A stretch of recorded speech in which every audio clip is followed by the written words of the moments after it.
sa ating buhay. Sa Diyos lamang ang papuri at karangalan. Maging sa ating ministry para sa Kanya, sa ating pagbibigay para sa Panginoon, at maging sa ating buhay. Kailangan nating gawing sentro ng ating buhay ang ating Panginoon. Kasi kung hindi natin siya uunahin.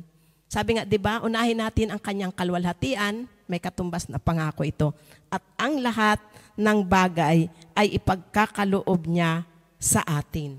At walang pasubali dahil ang Diyos ay hindi sinungaling. Kaya niya tayong pasaganain at sabi nga doon, kaya din niya tayong pahirapin. Saan ba ang ating gusto? Yung sumunod sa Panginoon upang maranasan natin ang Kanyang pagpapala o sumuway sa Kanya upang maranasan natin ang paghihirap? Kasi sabi nga ni David, wala lang taong tapat at naglilingkod at sumusunod sa kalooban ng Panginoon, hindi niya nakita na nagdarahop o nagkulang. Kaya tayo bilang mga mananampalataya, wala tayong ibang aasahan sa ating buhay, kundi ang Diyos na siyang lumikha sa atin, na siyang pumili sa atin at siyang nagmahal sa atin.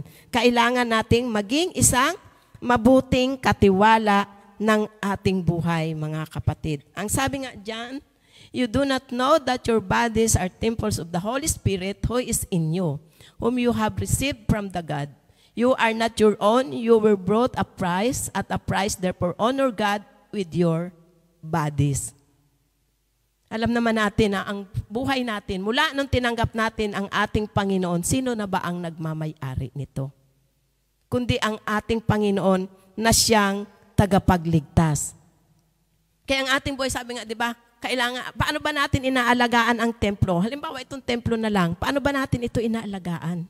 Di ba, nililinis natin, inaayos natin para maging komportable.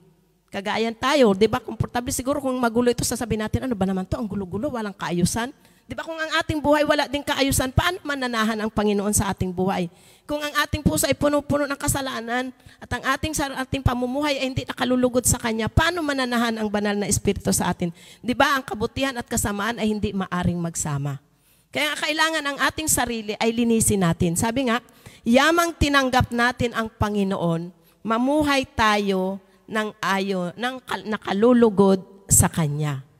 Yun ang tagubilin sa atin ng Panginoon. Bakit pa natin tinanggap ang Panginoon? Bakit pa tayo nag-surrender sa Lord? Kung hindi naman natin babaguhin ang ating sarili, para ano pa? Kasi sabi nga, kung tayo ay tumanggap sa Panginoon, tayo ay isa ng bagong nilalang at wala na ang dating pagkatao, tayo'y mga bago na. Kaya minsan, pag umaga, alam nyo kapatid, pag ako nagpipray, sabi ko nga, naawit ko yung, kung alam nyo ang awit, come into my heart,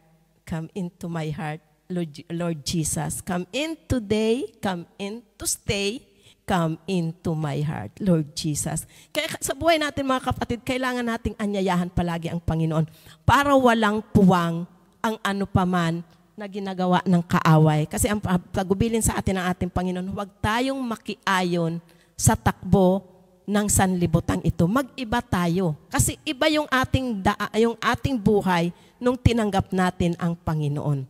Walang persahan, pero sabi nga ni Lord, ipinapakita sa atin, dahil binigyan tayo ng pangunawa, binigyan tayo ng tamang kaisipan, ng katalinuhan, kung bakit tayo ay naririto. Kasi alam natin na tama yung ating pinili. Kaya bilang mga katiwala ng ating buhay, ingatan natin ito. Ito yung templo ng ating Panginoon.